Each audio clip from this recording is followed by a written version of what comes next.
Bartolomeu Dias, a nobleman of the Portuguese royal household, was a Portuguese explorer. He sailed around the southernmost tip of Africa in 1488, reaching the Indian Ocean from the Atlantic, the first European known to have done so. Purposes of the Diaz expedition. Bartolomeu Dias was a knight of the royal court, superintendent of the royal warehouses, and sailing master of the man-of-war, São Cristóvão. King John II of Portugal appointed him, on 10 October 1487, to head an expedition to sail around the southern tip of Africa in the hope of finding a trade route to India. Diaz was also charged with searching for the lands ruled by Prester John, who was a fabled Christian priest and ruler. The expedition. Dias' ship São Cristóvão was piloted by Pero de Alenque. A second caravel, the São Pantaleão, was commanded by João Infante and piloted by Álvaro Martins.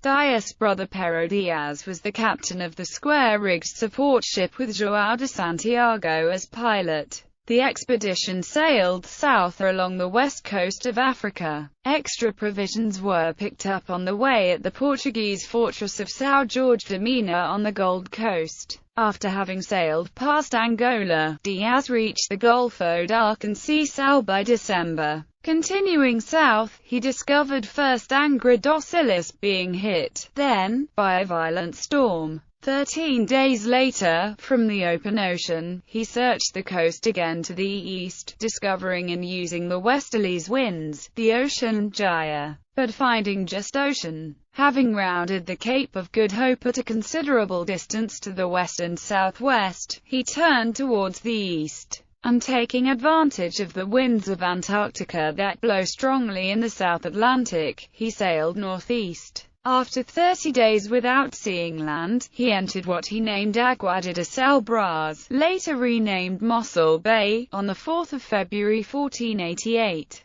Dias's expedition reached its furthest point on 12 March 1488 when they anchored at Quaihoque, near the mouth of the Bushman's River, where a padreo, the Padreo de São Gregorio, was erected before turning back. Diaz wanted to continue sailing to India, but he was forced to turn back when his crew refused to go further. It was only on the return voyage that he actually discovered the Cape of Good Hope. In May 1488, Diaz returned to Lisbon in December of that year, after an absence of 16 months. The discovery of the passage around southern Africa was significant because, for the first time, Europeans realized they could trade directly with India and the other parts of Asia, bypassing the overland route through the Middle East, with its expensive middlemen. The official report of the expedition has been lost. Bartolomeu Diaz originally named the Cape of Good Hope the Cape of Storms. It was later renamed the Cape of Good Hope because it represented the opening of a route to the east. Follow-up voyages. After these early attempts, the Portuguese took a decade-long break from Indian Ocean exploration.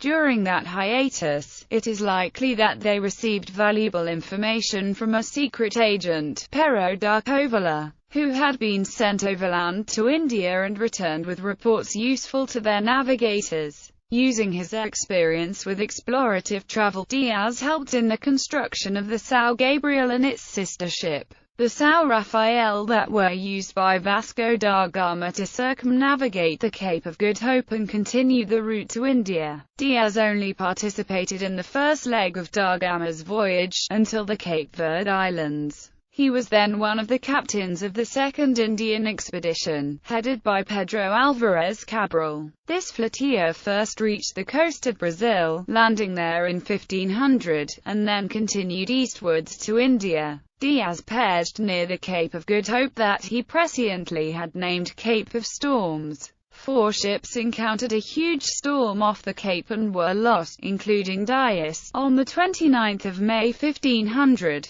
A shipwreck found in 2008 by the Namdeb Diamond Corporation off Namibia was at first thought to be Dias' ship. However, recovered coins come from a later time. Personal life. Bartolomeu Dias was married and had 2 children. Simão Dias de Novaes, who died unmarried and without issue. Antonio Diaz de Novaes, a Knight of the Order of Christ, married to Jona Fernandes, daughter of Fernão Perez and wife Guiomar Montes. Dias' grandson Paulo Diaz de Novaes was a Portuguese colonizer of Africa in the 16th century. Dias' granddaughter, Guiomar de Novaes, married twice, as his second wife to Dom Rodrigo de Castro, son of Dom Nuno de Castro, and wife Jona da Silveira, by whom she had Dona Paula de Novaes and Dona Violante de Castro. Both died unmarried and without issue, and to Pedro Correia da Silva, natural son of Cristóvão Correia da Silva, without issue.